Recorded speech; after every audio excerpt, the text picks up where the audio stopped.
नमस्कार, स्वागत है आप सभी का जी न्यूज पर। आपके साथ मैं हूं पूर्णिमा मिश्रा। इस वक्त बनारस का रंग बनारसिया नहीं, रण बनारसिया में बदल चुका है। बनारस इस वक्त पान बनारस वालों के लिए नहीं, सियासत के प्लान बनारस वालों के लिए चर्चा में है। जाहिर बात है, चुनावी दौर है तो नेताओं ने काशी को सियासी बना दिया है, लेकिन अपने रंग को रण में बदल चुकी काशी चाहती क्या है? बनारस को बदल देने वाले वादों के बीच क्या किसी ने सोचा कि बनारस क्या बनना चाहता है? आखिर क्यों मोक्ष का रास्ता दिखाने वाला बनारस का मणिकर्णिका घाट अपने लिए मोक्ष का मार्ग खोज रहा है?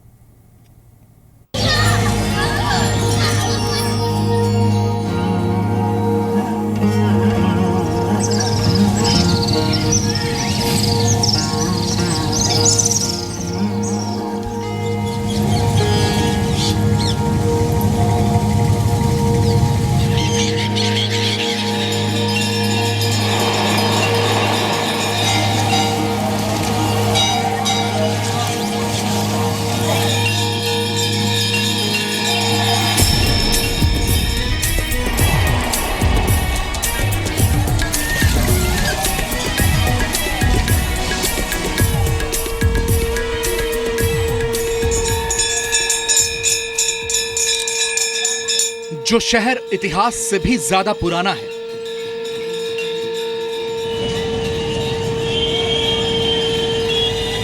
वो क्यों वर्तमान में सबसे पीछे रह गया है? गंगा किनारे वाले वोटरों के मन की बात किसी ने अब तक समझने की कोशिश क्यों नहीं की? काशी के वोटरों से किसने किया विश्वासघात? गरीब लोग पड़े हैं, रोड हम लोग का पानी नहीं मिल रहा, हम लोग को गलियों में अभी भी सफाई नहीं है। उन्होंने पूरे घाट की सफाई करवाई। सारे विकास कार्य वो सिर्फ कागज पर हैं। स्वच्छ काशी अभियान कब बनेगा चुनावी मुद्दा? बनारस की गंदगी दूर करने की सौगंध कौन पूरी करेगा? आस्था की नगरी में जनता से किसने की सियासी धोखेबाजी? बनारस में थोड़ी सफाई तो पहले से बहुत ज्यादा है। ट्रैफिक से अभी भी परेशान इधर चल रहे हैं, पहले भी थे। घाटों को डेवलपमेंट किया जा रहा है। ट्रैफिक परिक्रमा से कब मुक्त होगी काशी? किसने रोकी शिव की नगरी की रफ्तार?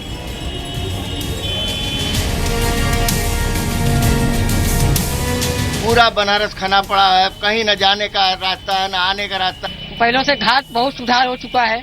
आप अगर शायद अगर नहाए इसमें तो आपको खुजली होने लगेगा और आप परेशान हो जाएंगे। जिन घाटों के लिए काशी को जाना जाता है वो क्यों है बदहाल? मां गंगा का गुनहगार कौन है? क्या सिर्फ वोटों के लिए याद आती हैं गंगा मैया?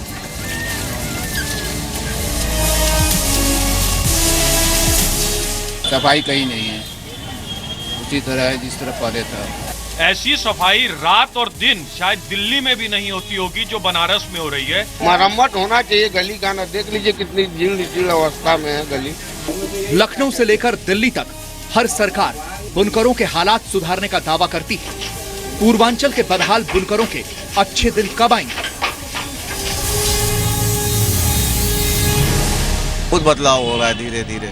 बुनकरों का जो भवन बना है आप जाके देख लीजिए, पूरे उत्तर प्रदेश में वैसा भवन नहीं है। काशी के वोटरों का कनेक्शन तरक्की की सड़क से कब जुड़ेगा? विकास की रेस में पीछे क्यों रह गया है वाराणसी?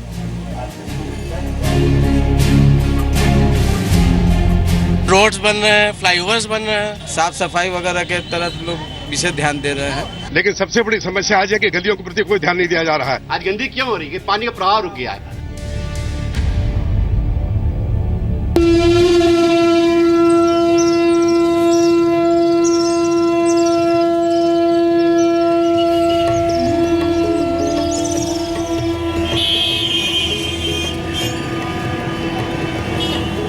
बनारस तेज नहीं धीरे चलने में विश्वास करता है। यहां पर मशहूर कहावत है, बनारसी ट्रैफिक का भी मजा लेते हैं, क्योंकि बनारस का रस सड़कों में नहीं गलियों में है। यहाँ भी खुदा, वहां भी खुदा, जहां नहीं खुदा है वहां कल खुदेगा। पीएम मोदी ने बदहाली की ये तस्वीर भले ही उत्तर प्रदेश के लिए खींची हो, लेकिन बनारस के लिए एकदम सटीक है। जहां गड्ढा वहां ट्रैफिक और वहीं बनारस। बनारस के बारे में एक बड़ी मशहूर कविता है। अपनी एक टांग पर खड़ा ये शहर अपनी दूसरी टांग से बिल्कुल बेखबर। आप सोच रहे होंगे वजह क्या है?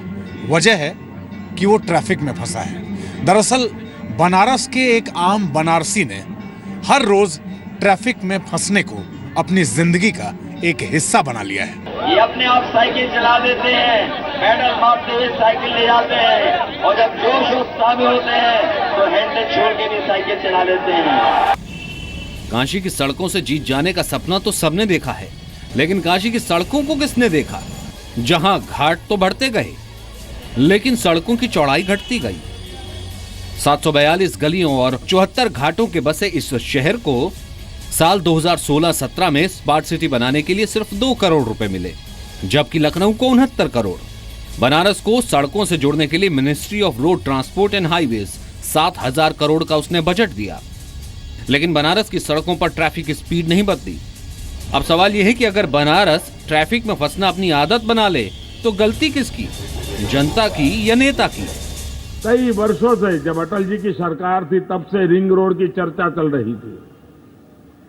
लटका पड़ा हुआ था कि नहीं पड़ा हुआ था, अटका पड़ा था कि नहीं पड़ा था, रिंग रोड का काम चालू हो गया कि नहीं हो गया? आप मुझे बताइए, जिस दिन ये रिंग रोड पूरा हो जाएगा तब काशी के जीवन में कितनी सुविधा होगी, ट्रैफिक में कितनी समस्याओं का समाधान होगा कि नहीं होगा? समाधान होगा, लेकिन हो नहीं रहा, क्योंकि बनारस का ट्रैफिक वैसे ही बना है। नेता योजनाएं गिना रहे हैं और जनता मुसीबतें। बनारस में ट्रैफिक की समस्या का कोई हल अब तक नहीं निकला है। अब हम जिस सड़क पर इस वक्त मौजूद हैं वो 80 चौराहे से लेके गोदवालिया तक ये सड़क जाती है और हर रोज की तस्वीर इस सड़क की यही होती है। इतना ही ट्रैफिक में फंसे रहते हैं। यस। अच्छा, ऐसा नहीं, इस सड़क पे ऐसा ही ट्रैफिक रहता है? अरे रहता है, कभी नहीं रहता है, तो ट्रैफिक तो रहेगा ही। अभी डायल 100 आया है, वो आता है, जब हुई करेगा तब खाली हो जाएगा, फिर जैसे किसी और लोकेशन पे जाएगा फिर वही हाल हो जाएगा। सरकारें बदल रही हैं और दुनिया का सबसे पुराना शहर कहे जाने वाला बनारस भी बदल रहा है, लेकिन बनारस के ट्रैफिक को लेकर लोगों की राय नहीं बदली। हाँ, सियासत इसमें बदला जरूर तलाश रही है। एयरपोर्ट पे दुनिया भर के टूरिस्ट आते हैं और काशी आने तक का रास्ते का हाल क्या था? आज 4 लेन का काम तेजी से चल रहा है कि नहीं चल रहा है? शानो शौकत बदल रही कि नहीं बदल रही है? आपको दिखता है? दिखता है? अखिलेश जी को नहीं दिखता है। सड़क जो आगरा तक बना ली वो हम आपके यहाँ तक जोड़ना चाहते हैं, गाजीपुर और बनारस को आखिरी में जोड़ना चाहते हैं। बनारस बना रहे ये बनारसी चाहता है, लेकिन बनारस बदले ये भी हर काशी का निवासी चाहता है। इसलिए जीवन से मोक्ष दिलाने वाला काशी आज अपने लिए मोक्ष मांग रही है। अमित प्रकाश के साथ विशाल पांडे, जी मीडिया, वाराणसी। इसी काशी को क्योटो बनाने का सपना देखा गया। देश स्वच्छ भारत का संदेश देने वाले प्रधानमंत्री नरेंद्र मोदी इसी बनारस से सांसद हैं, लेकिन अब काशी की जनता को काशी को क्योटो बनाने का सपना अधूरा दिख क्यों रहा है? काशी में सफाई अभियान को लेकर कई योजनाएं भी चली। जाहिर है प्रधानमंत्री का संसदीय क्षेत्र है तो उन पर लोगों की निगाहें भी हैं, लेकिन यहां पर लोगों का यह मानना है कि योजनाओं को सही ढंग से लागू नहीं किया गया।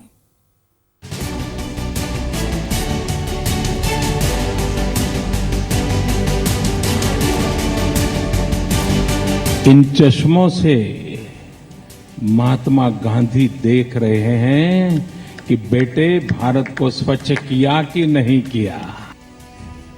स्वच्छ काशी अभियान के सपने को पूरा करने के लिए पीएम मोदी के संसदीय क्षेत्र में हर तरह से कोशिश की गई। सरकारी कोशिशों के बाद कई आउट ऑफ द बॉक्स नुस्खे भी आजमाए गए।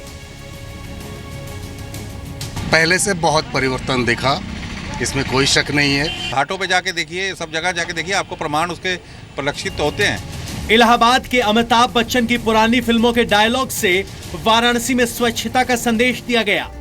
ये इसलिए भी खास है क्योंकि अमिताभ बच्चन स्वच्छ भारत अभियान के ब्रांड एम्बेसडर हैं और इसी का इस्तेमाल करके स्वच्छता का फिल्मी अवतार दिखाया गया।